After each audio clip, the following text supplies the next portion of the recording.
Welcome. I'm Richard Hosnone, and I'm your host for the Wisdom Inspired Life podcast and this YouTube channel. Thanks for coming back.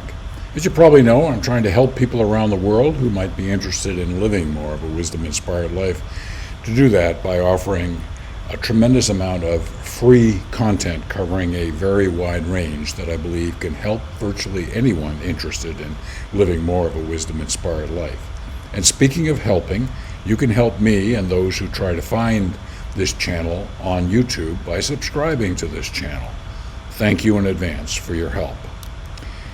This particular episode is part of the Advanced Wisdom series and also part of the Advanced Wisdom playlist, and it's the deepest wisdom from only God-realized avatars, enlightened teachers. And the teacher for this particular episode is Paramahansa Yogananda, founder of the Self-Realization Fellowship. He passed in 1952, but boy, did he ever leave us an abundance of great teachings.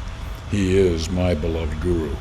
In this particular episode, I'm drawing from his book on the Bhagavad Gita, God Talks with Arjuna. And the Bhagavad Gita, if you're not familiar with it, is just a tremendous source of wisdom. Check it out. Well, we're going to be talking about the importance of the mind.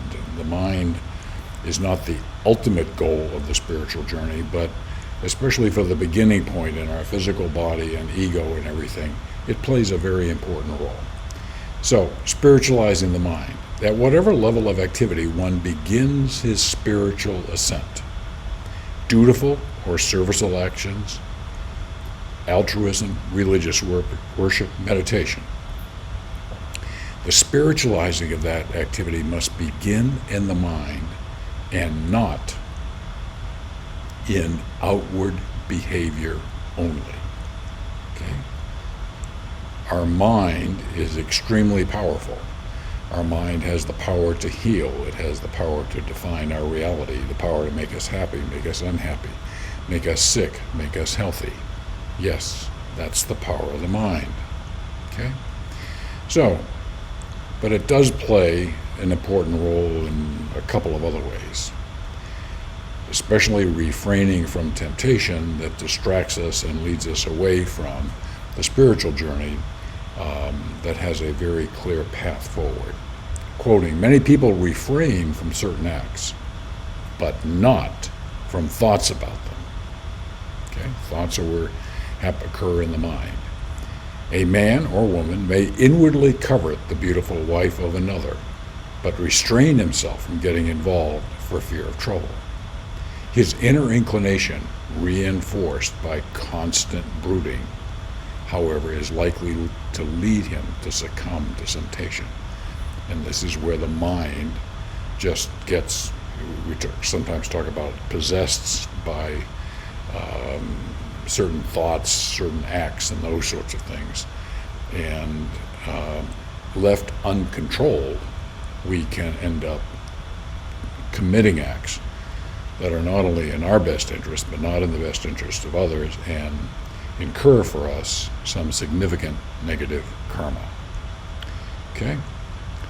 And in this regard, destroying evil thoughts before they become evil deeds.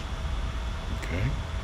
That's where the mind can play a very important role. Quoting, destroy evil in thought as well as in deed. These thoughts of temptation are the real cause of trouble. In the inner temptation, if the inner temptation increases to flood-like proportions, the little embankment of outward self-control is swept away. Great use of language there. Okay? So again, the mind, controlling our thoughts becomes an extremely important part of the spiritual journey, especially early on. Okay? As always, if you want to know more, you can go to mywisdominspiredlife.com. As you know, I'm on a journey. I appreciate you being part of that journey today, and I look forward to continuing this journey with you.